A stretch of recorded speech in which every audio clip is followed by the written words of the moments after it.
श्री मेवाड़ महेश्वरी समाज અને શ્રી મહેશ્વરી સત્સંગ સમિતિ સુરત દ્વારા મહેશ્વરી સેવા સદન ખાતે મહાશિવ પુરાણ કથાનું આયોજન કરવામાં આવ્યું હતું। શ્રી મેવાડ મહેશ્વરી સમાજ અને શ્રી મહેશ્વરી સત્સંગ સમિતિ સુરત દ્વારા 7 દિવસ માટે મહાશિવ પુરાણ કથાનું આયોજન કરવામાં આવ્યું હતું।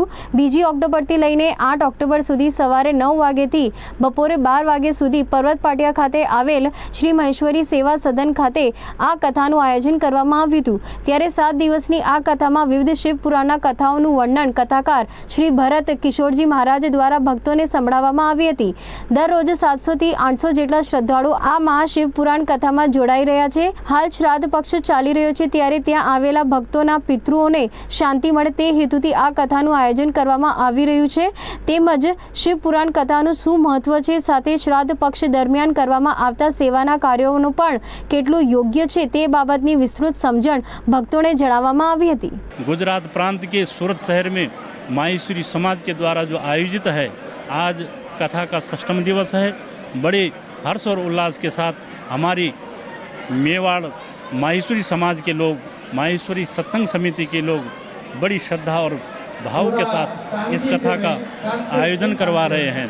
हमें बहुत प्रसन्नता है कि महादेव जो जन जन का कल्याण करने वाले हैं, ऐसे महादेव के नाम मंत्र की जाप करते हुए लोग इस पवित्र शिव महापुराण की कथा में सराबोर होकर के खूब डुबकी लगा रहे हैं। हमारे शिव महापुराण में ऐसा वर्णन है कि इस कलिकाल में अगर जीव मात्र को धन्य बनाने वाली कोई कथा है, जीव का कल्याण करने वाला कोई नाम है, तो भगवान महादेव का पंचाक्षर मंत्र ओम नमः शिवाय है। भगवान महादेव की कथा है।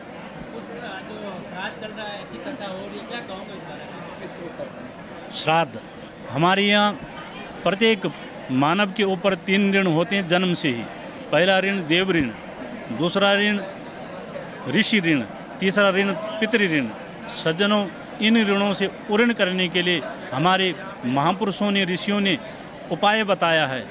जब हम लोग ऐसे श्राद्ध पक्ष में अपने घर में देवताओं की पूजा करते हैं तो हम देव ऋण से उऋण होते हैं। ये सदग्रंथ हमें ऋषियों की देन है। ऋषियों ने हमें ग्रंथ दिए, वेद दिए, पुराण दिए, उपनिषद दिए, शास्त्र दिए।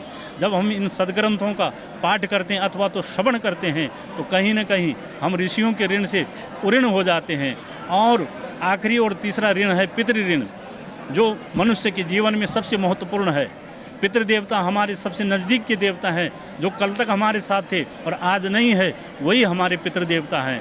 तो इन पितरों का इस पितृपक्ष में हर किसी सनातनी को पूजा करनी चाहिए। अपने घर में ब्राह्मण भोजन, पितरों के निमित्त तर्पण, यज्ञ हवन करवाना चाहिए। तो इससे हम कहीं न कहीं पितृ ऋण से उऋण होते हैं। और जब हम पितृ ऋण से उऋण होते हैं तो हमारे जीवन में किसी भी प्रकार का पितृदोष नहीं रहता और हमें हर कार्य में सफलता मिलती है, घर में सुख और समृद्धि बनी रहती है।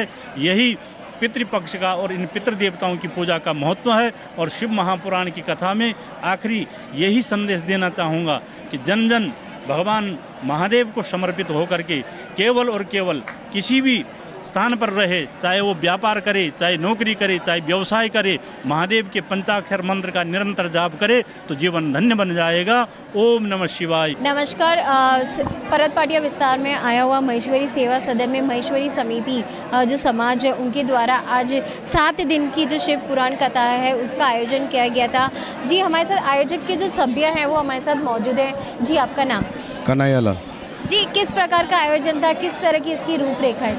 रूपरेखा शिव महापुराण करवाने के लिए हमारा रामायण पाठ पूरा हुआ था, उसके उपलक्ष्य में रजत जयंती, माहेश्वरी सत्संग समिति की रजत जयंती समारोह के उपलक्ष्य में।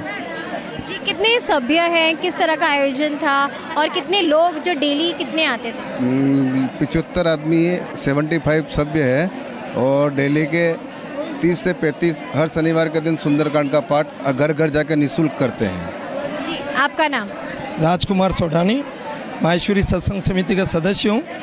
हम पिछले 25 वर्ष से सूरत में सनातन धर्म के प्रचार प्रसार के लिए निःशुल्क सुंदरकांड का पारायण का पाठ करते हैं। सनातन धर्मी के घर जिसके भी यहाँ बुलावा आता है हम निःशुल्क सुंदरकांड का पाठ करते हैं। उसी के स्वर्ण जयंती के, रजत जयंती के उपलक्ष्य में हमने इस शिव महापुराण कथा का आयोजन किया है। उसमें 800 से 900 श्रद्धालु हमेशा महाप्रसाद के साथ भाग ले रहे हैं। माहेश्वरी सेवा सदन पर आज छठा दिन कथा का संपूर्ण हुआ है। कितना ज़रूरी हो जाता है ये जो शिव पुराण कथा है, समाज को जागरूक जो सनातन धर्म है? आज नवयुवा पीढ़ी, युवा पीढ़ी जो भी है, उनको हमारे सनातन धर्म के बारे में जानकारी नहीं है और हमारा फोकस मेन यही है कि ये कथा के माध्यम से हम युवा पीढ़ी को जोड़ें, उनको हमारे महत्व, सनातन धर्म के महत्व को बताएं और हमारे सनातन धर्म का क्या गूढ़ है, क्या रहस्य है, क्यों सिर पर पल्लू होना चाहिए या क्या चीज़ कैसा होना चाहिए धार्मिक ग्रंथों के अनुसार। ये हर चीज़ ग्रंथों के अनुसार यहाँ शिव पुराण कथा में महाराज श्री ने फरमाया है और उसी उद्देश्य से यह कथा की गई है ताकि युवाओं में अपने धर्म के प्रति रुचि पैदा हो। जी, आपका नाम? सुनील माहेश्वरी। जी, ये जो कथा है इसमें डेली 800 से 900 महिलाएं हैं, पुरुष हैं, बच्चे हैं और युवा जो वर्ग है वो आते हैं। तो ये जो कथाएं हैं जो हर साल अलग अलग करते हो, तो इस साल शिव पुराण का ही क्यों? क्योंकि एक्चुअल में ये अभी अपना पितृतर्पण के वजह से महाशिव पुराण किया गया और व्यासपीठ से के मुखार बिंदुओं से कोई भी बात की जाती है तो वो हमेशा हमारी जीवन शैली को दिशा और दशा प्रदान करती है। कथाएं हमेशा सनातन धर्म की पढ़ा रही हैं और आने वाली पीढ़ी को भी ये एक भारतीय संस्कृति और सभ्यता को बताती है।